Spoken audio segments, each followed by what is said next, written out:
आज की वीडियो में हम समझेंगे किस तरीके से एक लीव एंड लाइसेंस एग्रीमेंट को हम बना सकते हैं। Hey everyone, this is Gaurav. Welcome to Granth education. जब भी कोई एग्रीमेंट ड्राफ्ट करोगे या तो उसके नेम क्लोज से स्टार्ट करो या फिर दिस एग्रीमेंट से। फिर बताओ ये एग्रीमेंट किस डे को एग्जीक्यूट हो रहा है, डेट क्या है और प्लेस क्या है। फिर by and between. By and between के बाद आप डिस्क्राइब करोगे कौन कौन सी पार्टीज इन्वॉल्व है। हमारे केस में दो पार्टीज इन्वॉल्व है, मिस्टर ए और मिस्टर सी। मिस्टर ए जो हमारी फर्स्ट पार्टी है उसको हम लाइसेंसर बोल रहे हैं एग्रीमेंट में, और मिस्टर सी जो हमारी सेकंड पार्टी है उसको हम एग्रीमेंट में लाइसेंसी बोल रहे हैं।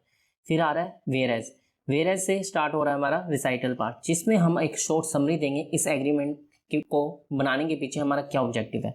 हमने फर्स्ट पैराग्राफ में लिखा कि लाइसेंसर जो है वो सोल एंड एब्सोल्यूट ओनर है एक बिल्डिंग का जो सिचुएटेड इस प्लेस पर है, और इस बिल्डिंग की कंप्लीट डिटेल हमने शेड्यूल 1 में मेंशन कर दी है।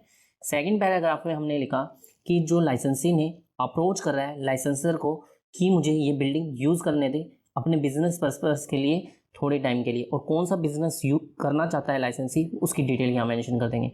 थर्ड पैराग्राफ में ये लिखा कि ये जो बिल्डिंग है लाइसेंसर ने लाइसेंसी को दे एग्री हो चुका है, और इस बिल्डिंग को आगे एग्रीमेंट में हम प्रीमाइसेस बोलेंगे।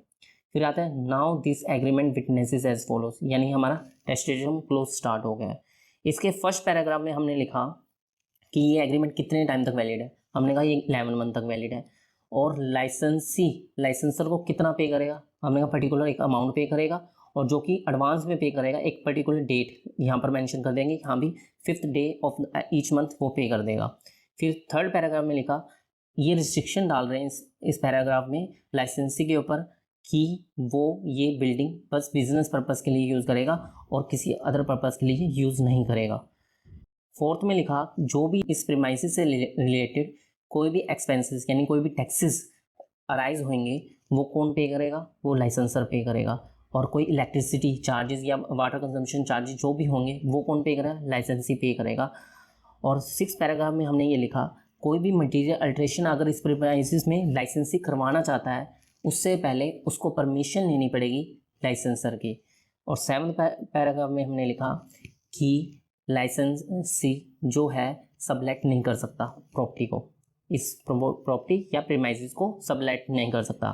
और 8th पैराग्राफ में हमने लिखा अगर कोई टर्म एंड कंडीशन को ब्रीच करता है लाइसेंसी तो उस केस में लाइसेंसर के पास राइट होगा कि वो इस एग्रीमेंट को टर्मिनेट कर दे, और साथ ही साथ वो पेनल्टी चार्ज कर दे लाइसेंसी के ऊपर 6 लाख रुपए की।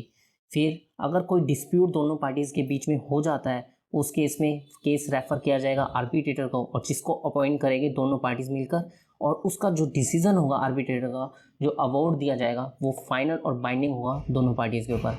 फिर आता है 10th पैराग्राफ में जब भी ये एग्रीमेंट टर्मिनेट हुआ या एक्सपायर हुआ पीरियड है तो जो लाइसेंसी है चुपचाप वैकेंट करेगा पोजेशन, यानी सारा को हैंड ओवर कर देगा पोजेशन और वैकेंट कर देगा।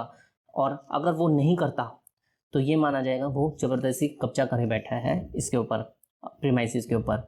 और फिर इन विटनेस फेयर ऑफ, यानी पार्टीज ने साइन कर दिया है कौन सी डेट को कौन सी डे को जो ऊपर मेंशन किया गया है। फिर विटनेस और 1 और विटनेस 2 की डिटेल आ जाएगी, और यहाँ पर लाइसेंसर और लाइसेंसी के सिग्नेचर आ जाएंगे, और शेड्यूल 1 में जो प्रॉपर्टीज़ हमारी है बिल्डिंग के बारे में डिस्क्राइब कर देना। Thank you.